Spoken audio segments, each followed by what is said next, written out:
All out na sa pagpapaseksi ang kapamilya queen na si Catherine Bernardo. Matapos ang sunod-sunod na endorsement, bida naman ngayon si Catherine sa April 2024 self-love issue ng isang magazine.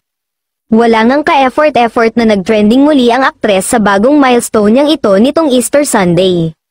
Sa kanyang Instagram ay ipinasilip ni Catherine ang ilang shoot niya sa naturang magazine. Makikitang super hot at mala mermaid si Catherine sa suot na outfit na may disenyong kabibe. Nakaupo siya sa malaking bato kung saan kitang-kita at proud sa kanyang super hot look. Halos masilip na rin dahil sa revealing na suot at pagupo niya. Wow Catherine, sobrang hotis ng definition mo, comment ng isang netizen. Samantala, revelasyon naman ng aktres na kaya raw magpatawad sa mga taong nanakit sa kanya ngunit hindi niya na raw pababalikin ang mga ito sa buhay niya. Sa panayam kay Catherine ng Mega Magazine, nausisa siya patungkol sa forgiveness. Aniya, kaya niyang patawarin ang mga nanakit sa kanya na deserve namang patawarin.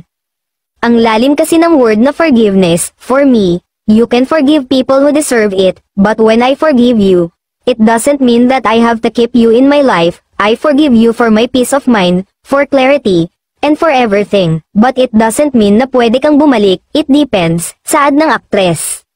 Saad niya, nilalayo niya na ang kanyang sarili sa mga taong nanakit sa kanya, I'll just keep my distance, you keep your distance, we're okay like that, I mean, kunwari, I got hurt, why would I allow you to come back, it depends, it's a case-to-case basis, pagpapaliwanag nito.